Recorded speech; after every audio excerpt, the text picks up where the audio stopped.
Yeah, whoops, what happened there? There we are, recording.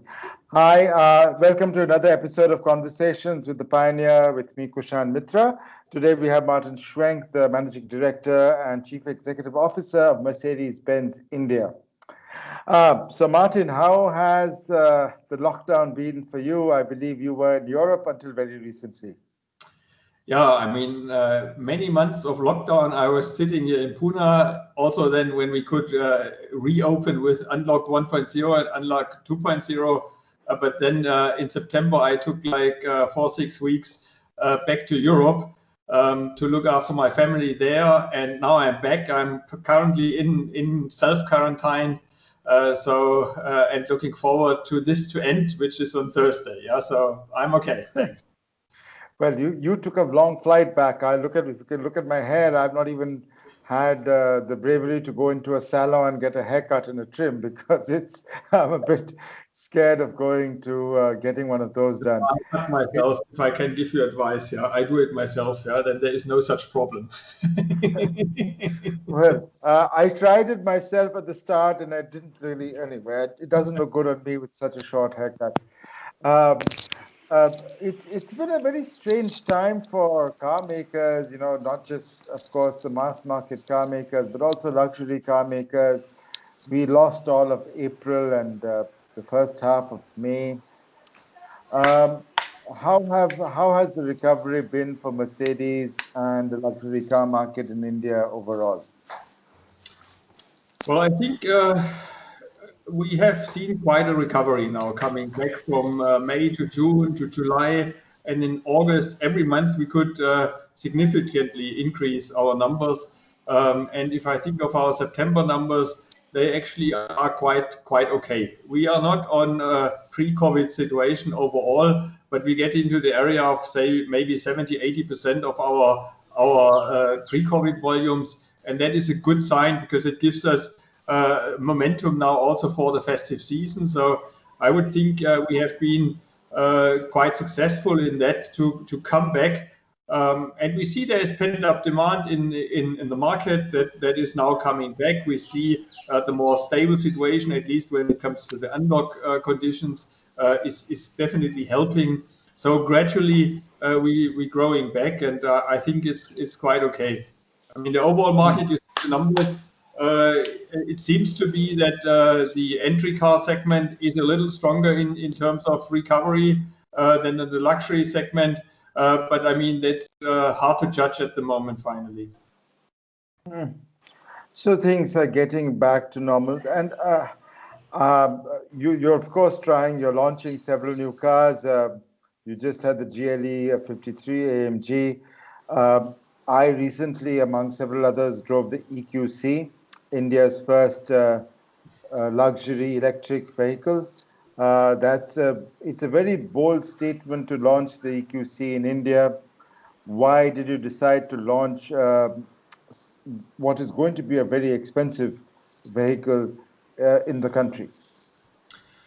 I mean, if you asked me, say 2 years ago, I wouldn't have been sure that we should be doing it in the near future. But I would also say in the last a year or so, the entire climate has developed in a more favorable way for also for electric vehicles. It starts with government policies around that, but it's also for us very decisive the customer demand. We see and we try as Mercedes also to stand for what we call sustainable luxury.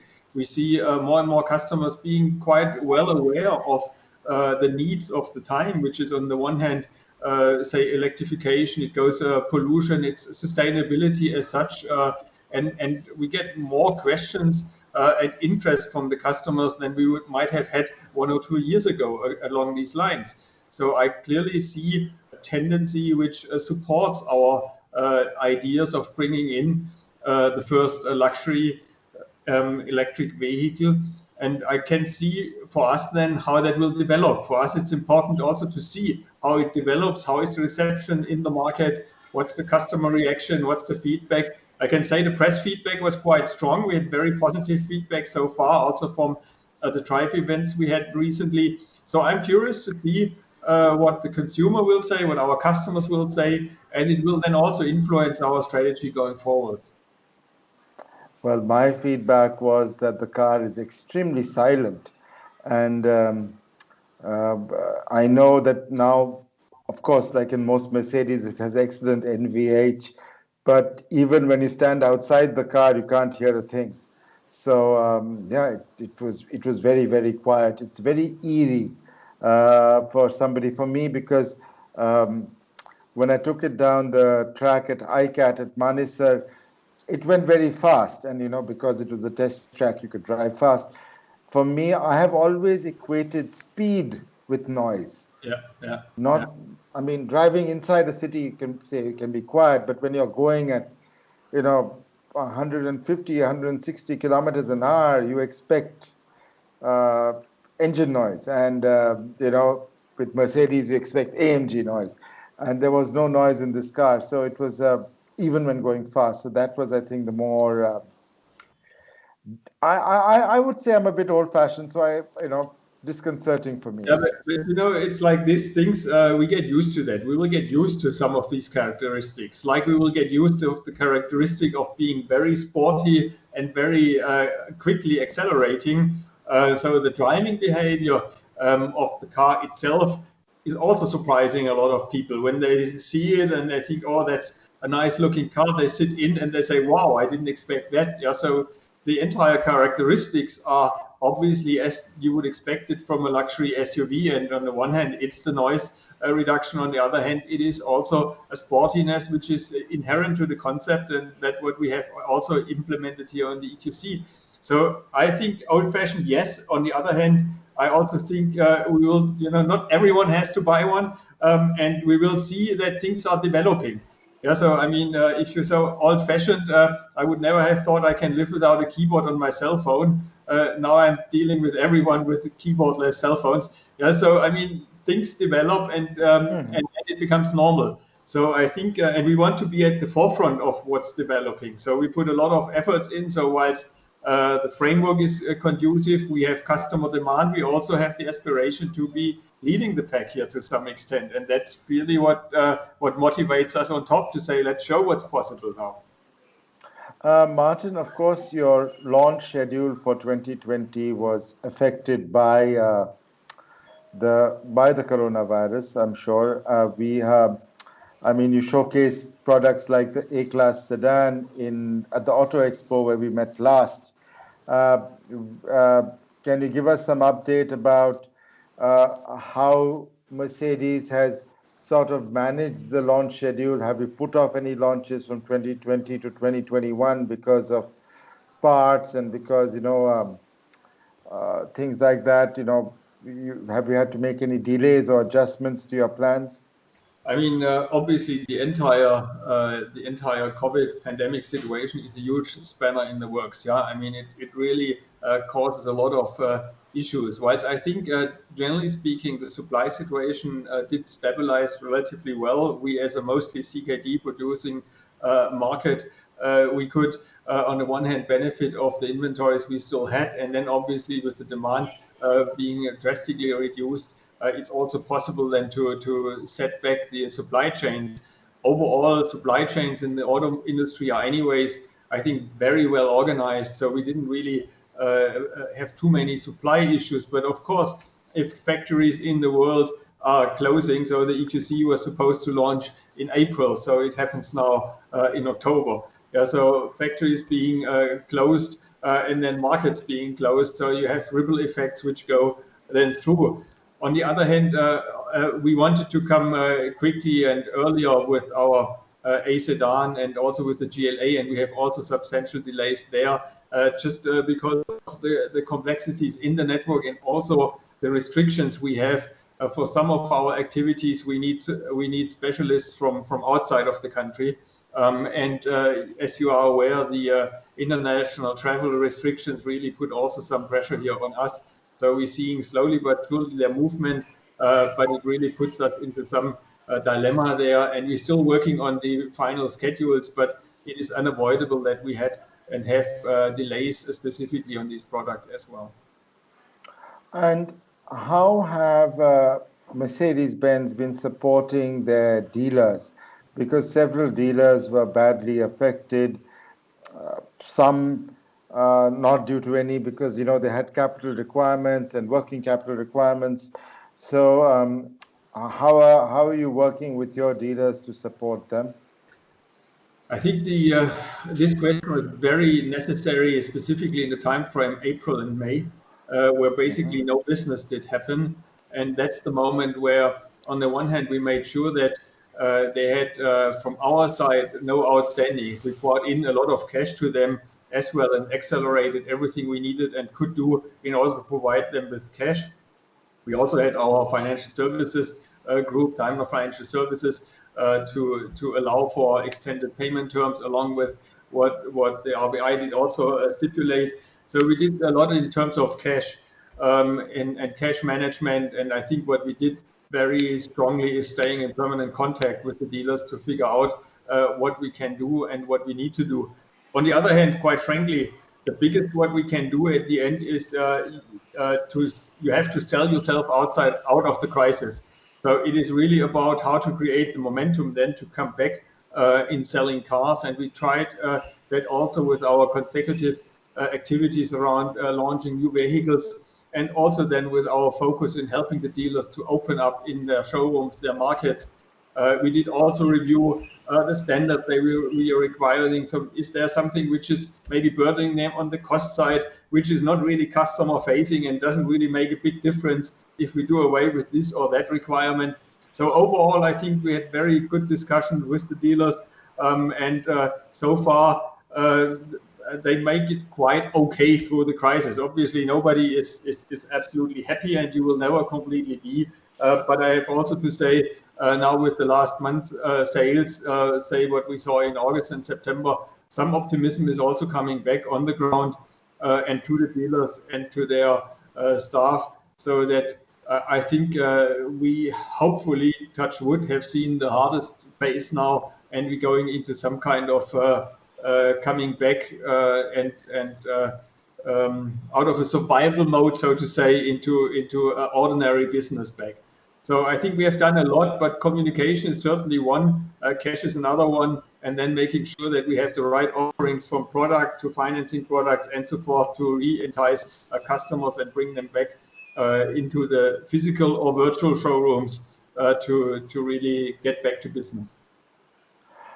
Martin, as the country leader for the company in India, what were you told by headquarters? I mean, how did Stuttgart deal with the pandemic? I mean, this must have been a shock to the system, even as Stuttgart, because I mean, none of us have gone through this before. How did a company the size of Daimler just deal with this? Well, I think it's like always. It is like almost like crowd intelligence. Yeah, it's not that there's one brain in Stuttgart who knows what to do, but it is a stream of activities which are happening in different areas. If you talk, for example, logistics, production, a strong focus there, and separate action teams on that. On the other hand, you work in the markets, and every market has to see what they can do, what they should be doing. So I think overall, the expectations were quickly adjusted, and it was made sure that we avoid building too high inventories and then come back in step with what the markets actually can absorb and drive. Again, here the communication is key, I believe, and also understanding that in every market you have a different condition. I mean, the situation that originally started in China, it came to many other countries. And China is by far now back to kind of normal, whilst other countries are still working in under, say, more difficult conditions. So at the end, headquarters in Daimler has understood that a lot of it has to do with the local management of the crisis and the situation. Only the local management will understand what is necessary to make sure that the people are safe, that the production can happen safely, and in what is necessary to bring the sales back into the showrooms. Martin, I want to get to now how, as your sales are climbing back up, well, not to normal, as you said, to about 70-80%, which have been your most important products over the last few months in terms of sales? Also, Mercedes, has almost completely revamped their SUV lineup this year. You have the new GLC, you have the new GLE, you have the new GLS, and of course the new GLA coming in a few months' time. So the SUV focus will remain, I take it? Yeah, I mean, if you ask me, obviously a big push to our system and our success is for sure the GLE and then the GLS, which we also launched recently. That gave a lot of energy to the system and also some good sales. So GLE, GLS for sure. But then the GLC also, together with the E-Class, are strong engines for recovery. I mean, the E-Class and is certainly still and for quite some time regarded as a very good car, which has a lot of comfort and luxury at the same time. So it is SUV, but I would also say with our E-Class and C-Classes, we are very well set, and we got a lot of traction as well in this time frame. Martin, of course, how important is it for getting some more clarity on fuel policy and emissions policy from the government? Of course, we have moved to BS6 in India very rapidly. But now the government wants to move to more zero emissions vehicles, even though there will be a cost challenge to battery electrics, even the EQC, as we know. Can we take another step? Can we move somewhere in between to say hybrids, or what can we do? Should we look at other alternatives in a country like India where we do not have the capacity to build the batteries and all of batteries and the associated equipment? Well, I think surely we still have a challenge in terms of infrastructure, and that is infrastructure of charging infrastructure. I might as well say also of road infrastructure to some extent. But I mean, obviously for that question, it's mostly about charging infrastructure. What I think what we see in that field is for our customers, a lot of travel is happening in the metro areas. So I don't see a major charging problem in these areas, because obviously there is possibility to charge at home or at office or somewhere. It's doable, and it will continuously grow some charging network, which will also allow then to have travels on a longer distance. And specifically our cars anyways can do I mean, a Bombay-Pune drive is possible without if your car is charged up front. So with that, we have some range which can suitably be achieved. If you ask me about the development for India as such, there's a clear focus on electrification, and there's a clear tax incentive when we talk about the GST reduction, substantial reduction on that. There's a clear incentive. Some states take no road tax, and that is very helpful for developing a market and to create some volume. And I would probably, if you ask me at the moment, say rather instead of pushing now a hybrid, or I would probably rather say let's have some continuity of what we want to achieve. For us, it is long-term plans always.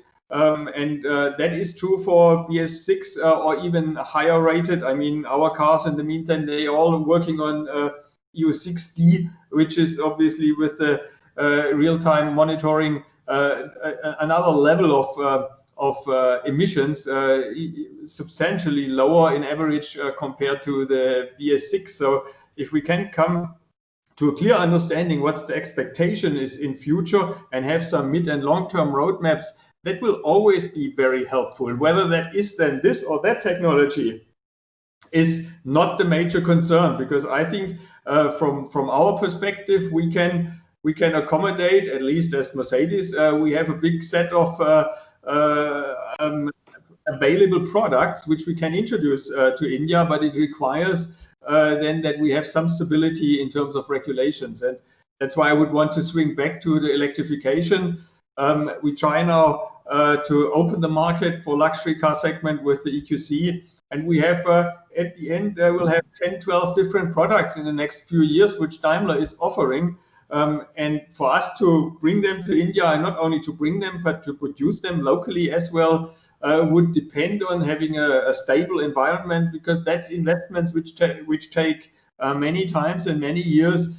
So I would hope that we create a common understanding from the government in terms of expectations the industry may have in future to develop emission development or zero emission and electric vehicles.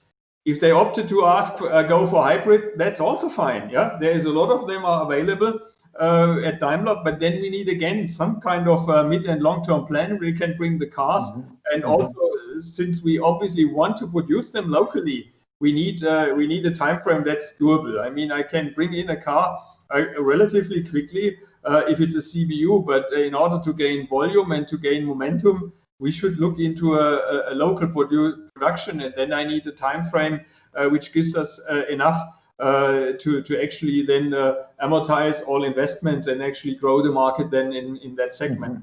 So yes. Technology hybrid would be very good, but I think also what is very good is to stick to some strategy. Yeah, then we can adjust accordingly. So if the strategy is electric, then let's do electric. Then let's also focus on infrastructure around electric. Let's focus on growing the market and developing the electric vehicle segment. And let's do that for some time and not giving up or do something else or back and forth. Yeah, so let's focus and be consistent. I think that is probably what helps the industry most. Okay, that's so India should have a consistent strategy. So we've chosen the electric path. That's the path we should go down and stick to that path. Martin, I want to get to my last issue I want to discuss. Of course, Mercedes recently launched, last year launched the Me system, and for that we had met in Pune back then. Telematics has become a very essential part about buying a vehicle nowadays. And of course, you at that presentation in Pune, you had said how Me is going to get more and more advanced as you roll it out. So how do you see Me going, and how important do you see telematics and informatics? I mean, for example, the work that MBRDI does out of Bengaluru is very fascinating. In fact, as I've said, there is a little bit of India in every Mercedes car nowadays, because MBRDI's system, the design system, the Connect app is completely designed or largely designed out of Bengaluru at Whitefield. So how important is telematics and informatics in your opinion in buying a car? And can you also tell us how important MBRDI is to the entire scheme of things?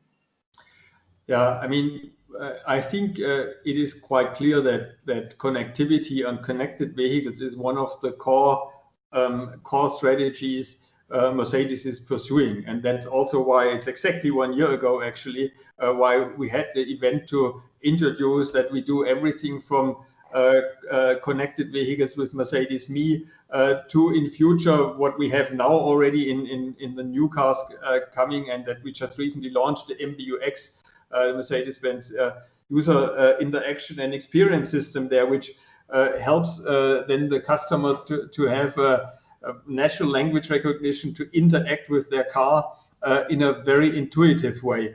So we know that Indians are very much tech savvy, and they spend a lot of time on their cell phones, and they expect from a luxury manufacturer also a satisfying and a strong response in terms of connectivity. So I can clearly say that is defined from us as one of the strategic elements that we also bring into India. And that obviously, you mentioned that already, a lot of that is based on what our colleagues in Bangalore are doing.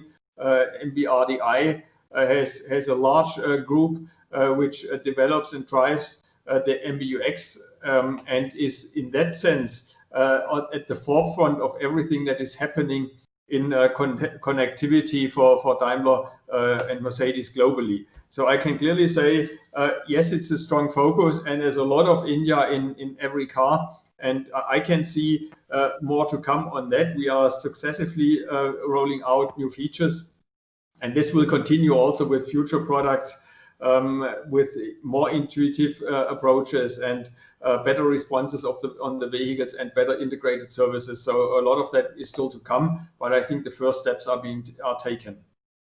So, would you agree with me saying, we've always considered cars to be a lot about manufacturing, and people say, Mercedes doesn't manufacture cars in India. But, when you see the work on MBUX that is done in Bengaluru, you would say that, much because there's a bit of India in every Mercedes sold from around the world nowadays. We should be prouder of that than, say, stamping of steel in Chakan. I mean, proud or not proud, I would take objection saying there is no car being built. If you really go through our production, yes, obviously because of the low volumes, our level of say stamping, for example, is just not viable because it's millions of dollars or euro to have stamping tools. You need to bring in the stamped parts, but still welded together, they are painted and so on in our local shops. Yeah, and what you find on the Indian road as a Mercedes, I think there's a lot of reason to be proud of that, because we can talk about Mercedes quality being built in India, and also the product that is being sold here is adjusted to the Indian requirements. I mean, there's a reason why we have the long wheelbase E-Class, because it's and that's a car no one in the world has, the right-hand drive long wheel car which is dedicated and developed for India. So I think for me as a sales and production guy, I'm certainly feel they can be proud to be there, can be proud of that. On the other hand, you're absolutely right. Our R&D center has a couple of thousand of employees, and I think that's the moment you should talk to my colleague Manu Saleh, who will for sure be able to explain in very much detail what the contribution of our colleagues in Bangalore is to the global portfolio, because that goes far and beyond the electronics. There is a lot of engineering, design, engine work, and so forth that's also being done in Bangalore from the team there. And I clearly think there is a lot of pride because it's the biggest R&D center for Mercedes outside of Germany anyway. So there's a lot of reason to be proud of that as well. Okay. Thanks a tons, Martin. Thank you for speaking to me. I hope you enjoy your last few days of self-quarantine before heading back to the factory. Thank you so much for your time. I really appreciate it.